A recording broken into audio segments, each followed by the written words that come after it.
আসসালামু আলাইকুম। প্রিয় দর্শক, অন্য মঞ্চের আলোচনায় আজ আমাদের সঙ্গে রয়েছেন। নমস্কার, আমি তরুণ ঘোষ। অনেকেই আমাকে বারবার মনে করে দিচ্ছেন, আপনি বলেছিলেন 16 তারিখ, 16ই মার্চ আজকে। এই 16ই মার্চের জন্য আমিও অপেক্ষা করছিলাম। এর আগে আমি আর কোনো কথা বলিনি। এমনি শেখ হাসিনা নিয়ে কোনো কথা বলবো না বলে আমি মনস্থির করে নিয়েছি, কারণ এটা বলে আর নিজের বিতর্ক বাড়িয়ে লাভ নেই। আপনারা সাম্প্রতিক পরিস্থিতির পরিবর্তনগুলো চোখে দেখেও হয়তো দেখতে পান না। আমি একটু আপনাদের স্মৃতি উস্কে দিই, যেটা আপনাদের কাগজেই বেরিয়েছিল 13 অথবা 14 তারিখে, বোধহয় 13 তারিখে খলিলুর রহমান একটা ইফতার পার্টি দিয়েছিলেন তার বাড়িতে। প্রণয় বার্মা আমাদের রাষ্ট্রদূত গিয়েছিলেন তার বাড়িতে। সেখানে একটা সোফায় বসে তাদের ঘনিষ্ঠ মুহূর্তে একটা হাসাহাসি করে একটা ছবি কিন্তু আপনাদের কাগজে ভাইরাল হয়েছিল। ছবিটা আমার কাছেও এসেছিল। একটা ছবি কিন্তু অনেক কথা বলে দেয়। একটা রাষ্ট্রদূতের, ভারতের মতো বড় রাষ্ট্রের রাষ্ট্রদূতের অনেক তার কাজ থাকে, তার অত সময় নেই যে ওখানে গিয়ে আড্ডা মারবেন। কাজও হয়েছে, খাওয়া দাওয়া হয়েছে এবং আড্ডাও হয়েছে। ওখানে একটা বার্তা চালাচালি হয়েছে, যেটা হচ্ছে 16 তারিখে, যেটা জয়শঙ্করজি যেটা তারিখ বেঁধে দিয়েছিলেন যে 16 তারিখের মধ্যে, 16ই মার্চের মধ্যে জানাতে হবে 1 নম্বর এবং 2 নম্বর পয়েন্ট। এই দুটোতে মানে বিএনপি সরকার কি ভাবছে, এবং বিএনপি সরকারের হয়ে সেদিনকেই কিন্তু খলিলুর রহমান সরকারের মনোভাব ব্যক্ত করে এসছেন। এবং সেটা যে কবে, ধীরে ধীরে কিভাবে হবে না হবে সেই সম্পর্কেও কথা হয়েছে। সেটা খুব গোপন ব্যাপার, সেটা যেমন আপনাদের বলা হয়নি, তেমনি আমরা জানতে পারলেও আমাদেরকে বলতে মানা আছে। মনে করবেন না আমি এড়িয়ে যাচ্ছি। এটা হয়তো জামাত বা এনসিপি তারা যাতে না বেশি আরো গন্ডগোল করতে পারে, তার জন্যই এই সাবধানতা অবলম্বন করা। এখন এই যে 16 তারিখে যে বৈঠকটা হওয়ার কথা ছিল, সেটা কিন্তু ওই 13 বা 14 তারিখেই হয়ে গেছে। সেখানেই কথাবার্তা কমপ্লিট হয়ে গেছে। তারপরে দেখবেন আপনাদের দেশে সমস্ত ইতিউতি কিন্তু আলোচনা শুরু হয়েছে যে আওয়ামী লীগ ফিরতে পারে, খুব শীঘ্রই রাজনীতিতে ফিরছে। আপনাদের কাগজেই, আপনাদের মিডিয়ায় আলোচনা হচ্ছে। আমি আলোচনা করিনি, কারণ আমি জেনে বুঝেই আলোচনার মধ্যে ঢুকিনি। ওই ছবিটা সম্পর্কেও আমি কোনো রকম ভিডিও আমি করিনি, জেনে শুনে। কারণ আমি জানি যে আপনাদের অনেক হয়তো রাগ রয়েছে আমার উপরে, যে আমার কোনো কথাই মেলে না। আমি যা যা বলে এসেছি স্মরণ করেই দিলে পরে, আপনারা গতবারে যেমন লিখেছেন হ্যাঁ হ্যাঁ আপনি বলেছিলেন মিলেছে, এবারেও বললে পরে আপনারা হয়তো মনে করবেন যে হ্যাঁ ঠিক আছে, তো উনি তো বলেছিলেন এগুলো। তো এই যে জামাত এবং এনসিপি যারা যাতে না আরো বাড়াবাড়ি করতে পারে, তার জন্য খুব সাবধানে ভারতবর্ষ এবং বিএনপি এগোচ্ছে। আমি বলেছি বিএনপিকে একটা ব্যালেন্স করে চলতে হচ্ছে। তারেক রহমানকে যেমন ভারতের সঙ্গে সুসম্পর্ক রাখতে হচ্ছে, কারণ ভারত ছাড়া চলবে না, তেমনি আমেরিকার সঙ্গে সুসম্পর্ক রাখতে হচ্ছে, জামাত এবং এনসিপির সঙ্গে, দেশবাসীর সঙ্গেও সুসম্পর্ক রাখতে হচ্ছে। এখন যদি পুরোপুরি যদি ভারতের দিকে ঝুঁকে পড়েন, তখন আপনাদের দেশের লোকে কিছু লোক আছে, আমি বলছি আপনাদের বলছি না, আপনাদের দেশের কিছু কিছু লোক আছে যাদেরকে আপনারা জানেন, তারাই ওই ভারতের দালাল বলে আবার তারেক রহমানকে ডেকে দেবেন। ফলে তারেক রহমানকে খুব সাবধানে এগোতে হচ্ছে। আর খলিলুর রহমানের সঙ্গে কিন্তু ডেইলি যোগাযোগ আছে আমাদের এনএসএ অজিত দোভালের সঙ্গে। প্রতিটা মুহূর্তের ডেভেলপমেন্ট ওনাকে কিন্তু জানানো হয়। এখন এই যে আপনাদের সামনে ঈদ আছে, এই ঈদে আপনাদের দেশে এখন প্রচন্ড চাল ডাল তেল নুনের এখন প্রচন্ড সমস্যা। যেমন জ্বালানি সংকট, তেমনই কিন্তু খাদ্যের সংকট। আর এই সমস্ত ঈদে আপনারা নিজেরা এখন বাজার টাজার নিজেরাই একটু বেশি করেন, বেশি রকমের খরচা করেন। যে কোনো উৎসবে যেমন আমরাও করি, আমাদের দুর্গোৎসব যেমন আমাদের যেমন একটা বড় উৎসব, তেমনি ঈদ আপনাদের কাছে একটা বড় উৎসব। এই বড় উৎসবে সবাই একটু আনন্দ করতে চায়, তার মধ্যে মানে মানে অন্য কিছু ভাবার বিষয় নেই। যার যতটুকু সাধ্য আছে সে ততটুকু নিয়ে পরিবারের সঙ্গে আনন্দ মেতে থাকে। এখন এই যে আমার ভিউজ কমে গেছে, সবার ভিউজই আমি দেখছি কমে গেছে, কারণ তারা নিজেরা এই আপনার করতে করতে, উপোস করতে করতে এত ক্লান্ত হয়ে গিয়েছেন যে শেষের দিকে আর তারা টেনে উঠতে পারেন না। তারপরে তো সন্ধ্যেবেলা হলে তাদেরকে পরিবারবর্গ নিয়ে ঈদের বাজার করতে যেতে হচ্ছে। কিন্তু ঈদের বাজার এখন তো আপনার চড়া, একমাত্র আপনাদের এবং পাকিস্তানের, এই বাংলাদেশ এবং পাকিস্তানেই দেখলাম যে ঈদের সময়তে, বিভিন্ন উৎসবের সময়তে বাজার হঠাৎ চড়া হয়ে যায়। আপনাদের দেশ থেকে যারা এখন এখানে আমাদের এখানে আছেন, যারা ট্রিটমেন্ট ভিসায় এসেছেন এবং রয়েছেন, তাদেরকে একবার বাজারগুলো ঘুরে দেখতে বলবেন যে আমাদের বাজারে কি দাম আছে। যা ছিল তাই আছে। আপনি যদি বলেন আমি ঈদের মাল কিনতে এসেছি, আপনাকে 10% কি 20% ডিসকাউন্ট দিয়ে দেবেন। আমরা কিন্তু হিন্দু রাষ্ট্র, আর আপনারা হচ্ছেন পাকিস্তান, বাংলাদেশ, এরা হচ্ছে মুসলিম রাষ্ট্র। তফাৎ হচ্ছে এইখানে, মানসিকতার তফাৎ। তো যাই হোক, এখন ভারতের কাছে এখন শুনছি ভারত যে 60 কোটি টাকা যেটা বাজেট অ্যালোকেশন করেছিল, সেই 60 কোটি টাকা সত্যি মিথ্যা আমি জানি না, কারণ এটা আমার শোনা কথা যে 60 কোটি টাকার পরিবর্তে বাংলাদেশ সরকার ওই চাল, ডাল, তেল, নুন এই সমস্ত নাকি চেয়ে পাঠিয়েছেন। এখন চাওয়ার মধ্যে কোনো অন্যায় নেই। 60 কোটি টাকা যখন বাজেট অ্যালোকেশন করা আছে, সেই বাজেট অ্যালোকেশনের টাকা থেকে দিতে পারেন, কিন্তু সেটা হচ্ছে ভারতের মানে নিজস্ব মতামতের উপর নির্ভর করে। কারণ ওই যে বাজেট অ্যালোকেশনের টাকাটা, ওই টাকাটা কিন্তু বিভিন্ন উন্নয়ন খাতে খরচ করার জন্য ওই টাকাটা, খাদ্যের জন্য নয়। অ্যান্ড খাদ্যের জন্য করতে গেলে ভারতবর্ষকে করতে হবে কি, অনুদান হিসেবে দিতে হবে, যেটা নিয়ে আমাদের এখানে আলোচনা চলছে। যেহেতু ঈদ একটা বড় উৎসব, তাই ঈদে একটা বড় ধরনের একটা অনুদান হয়তো আপনাদের ওখানে যেতে পারে। এখন সেটা ঠিক হয়নি, আমি বলতে পারবো না যে কবে নাগাদ কি হবে না হবে, তবে এরকম শোনা যাচ্ছে যে একটা বড় ধরনের একটা অনুদান মানে খাদ্যপণ্যের ব্যাপারে একটা ভারতবর্ষ থেকে যেতে পারে।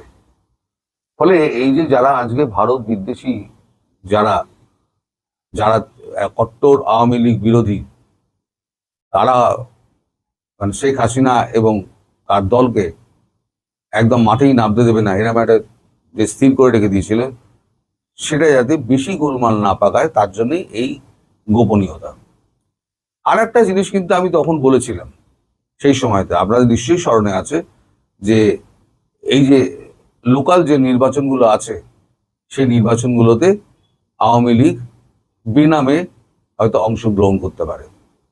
এখন আমি গত দুদিন ধরে আমি লক্ষ্য করছি আপনাদের মিডিয়াতেই আলোচনা হচ্ছে যে আওয়ামী লীগ এই সমস্ত জায়গায় নির্দল প্রার্থী হিসেবে দাঁড়াতে পারে, হয়তো মেয়র পজিশনে দাঁড়ানো না, হয়তো এমনি কাউন্সিলর পজিশনে হয়তো দাঁড়ালো, বা উপজেলা চেয়ারম্যান হিসেবে দাঁড়ালো, এইরকম একটা কিছু হতে পারে।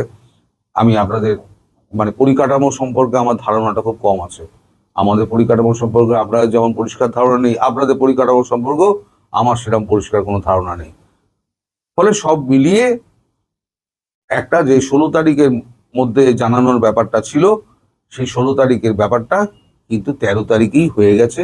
তাই ওই ছবিটা বেরিয়েছিল, একটা ছবি অনেক কথা বলে যে পাশাপাশি দুজনে বসে হাসি মশকরা করছেন।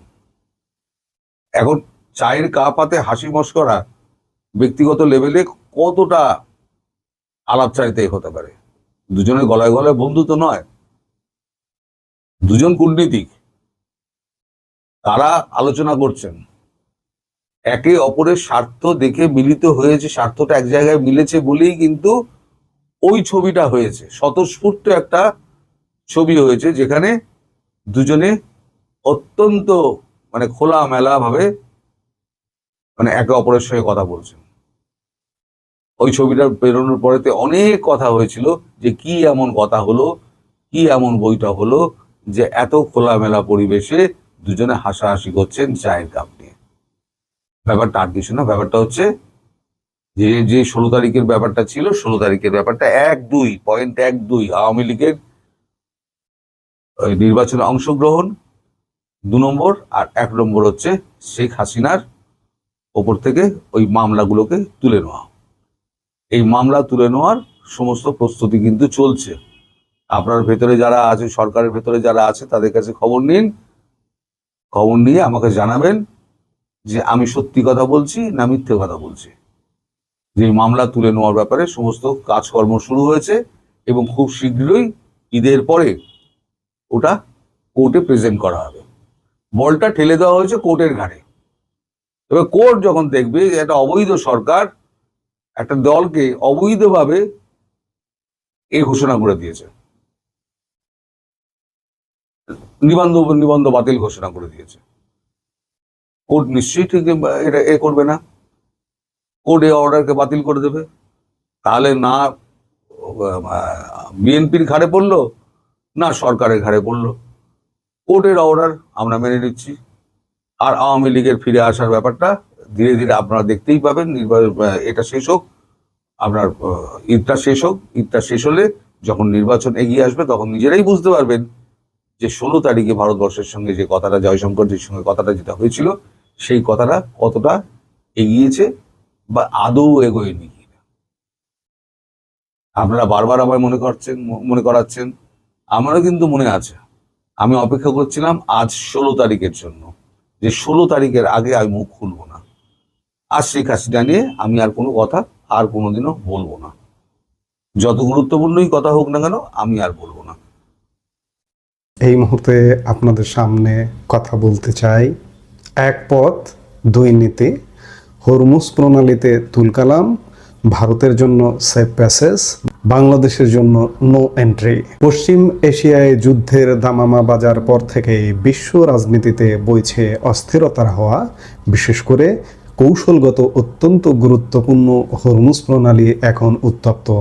এই উত্তেজনার মধ্যে বিশ্ব বাণিজ্যে এক অদ্ভুত বৈপরীত্য দেখা যাচ্ছে, যেখানে ভারতের জন্য ইরান খুলে দিয়েছে সেফ প্যাসেজ বা নিরাপদ পথ, সেখানে বাংলাদেশের জাহাজ পড়েছে চরম বিপাকে। বাংলাদেশের জাহাজকে মাঝ সমুদ্রেই পেতে হচ্ছে নো এন্ট্রির সংকেত। কেন ভারতকে বিশেষ সুবিধা দিচ্ছে ইরান? কেনই বা আটকে গেল বাংলাদেশের বাংলার জয়যাত্রা নামে জাহাজ? পশ্চিম এশিয়ায় যুদ্ধ শুরু হওয়ার পর থেকেই হরমুজ প্রণালী কার্যত বন্ধ।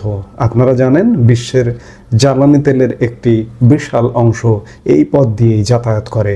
ফলে এই পথ বন্ধ হওয়ায় বিশ্বজুড়ে তেলের বাজারে হাহাকার পড়ে গেছে, সরবরাহ ব্যবস্থা ভেঙে পড়ার উপক্রম হয়েছে। কিন্তু এই সংকটের মেঘের মধ্যেও ভারতের জন্য এসেছে এক স্বস্তির খবর। ইরান ঘোষণা করেছে তারা ভারতকে সেফ প্যাসেজ দিচ্ছে।